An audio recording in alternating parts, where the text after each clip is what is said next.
look at kind of an overview of Matthew and sort of a structural overview of Matthew. So most people are certainly familiar with the book of Matthew. Matthew tends to be often many people's favorite because it tends to be sort of the longest and sort of the complete gospel that you often hear, compared to, say, what likely is the first gospel, which is the Gospel of Mark. When we look at Matthew, the dates of where it potentially was written, and people like to think about this to kind of anchor where things fit, was somewhere between about the 60s to 80 AD range. And there's arguments for all of those perspectives. I do find one interesting aspect with Matthew is if you start to see Matthew as written potentially between 64 and 66 AD, you start to see it right at the beginning of the Jewish Revolution.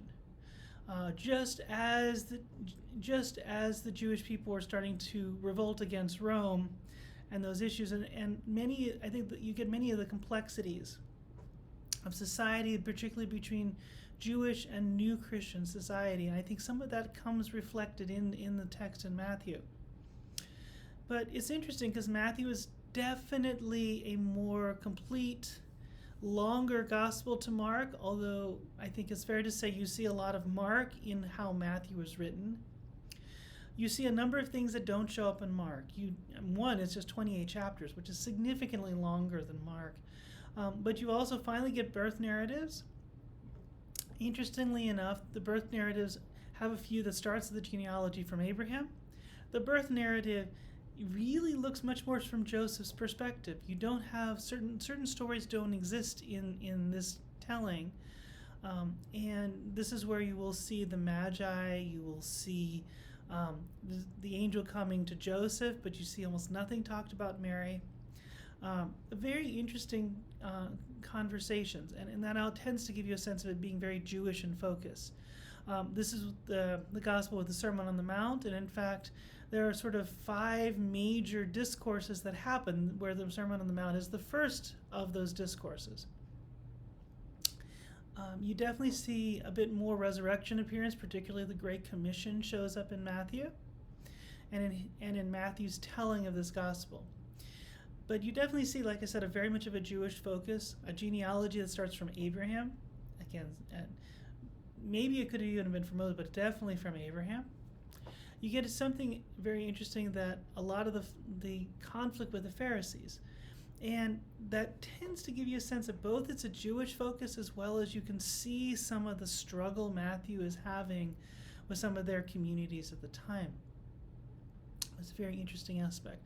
And you definitely see this sort of pattern. And one of the things I like doing with a lot of these Gospels is kind of looking at it by chapter and looking at where the structures are. And you definitely can see a few things at the beginning. You definitely see the infancy narrative at the beginning. You definitely see the genealogies start everything. You see the whole conversation around John the Baptist and the temptation narratives that start there. And then you start to see the multiple discourses. The Sermon on the Mount being probably the most famous of it. But you get a few of the others where you get some very famous parables of the sower, the weeds, mustard seed, yeast, pearls. What you end up seeing in, you'll see other kind of discourse. We go the 5th one actually sort of being in the middle of Passion Week. Interesting that Passion Week tends to be a little bit more expanded, but not a lot different from Mark, which is kind of intriguing that you'll see a very similar structure all the way through this. But a few things that show up, the separating of the sheep and the goats, which some may be very familiar with, shows up here. There's a couple pieces that show up specifically here. Not only the temple debates with the destruction of the temple, but within this temple debates, you have this whole extra narrative of the issues with the Pharisees. And so when you look at it structurally, you see some pretty amazing things. But you still see that the core of it is the beginning. Initial piece is sort of the central narrative of the feeding of the 5,000, 4,000, and so forth that feel very similar across all of the synoptic Gospels. The Passion Week having a very strong similarity across the synoptic Gospels, but then a small amount in terms of the resurrection experiences. And this is really quite interesting to see this whole space. But the structural aspect helps us begin to see what is Matthew doing in his gospel and what is the stories he's trying to tell from what was a long ministry of Jesus. What is he bringing forth in this conversation?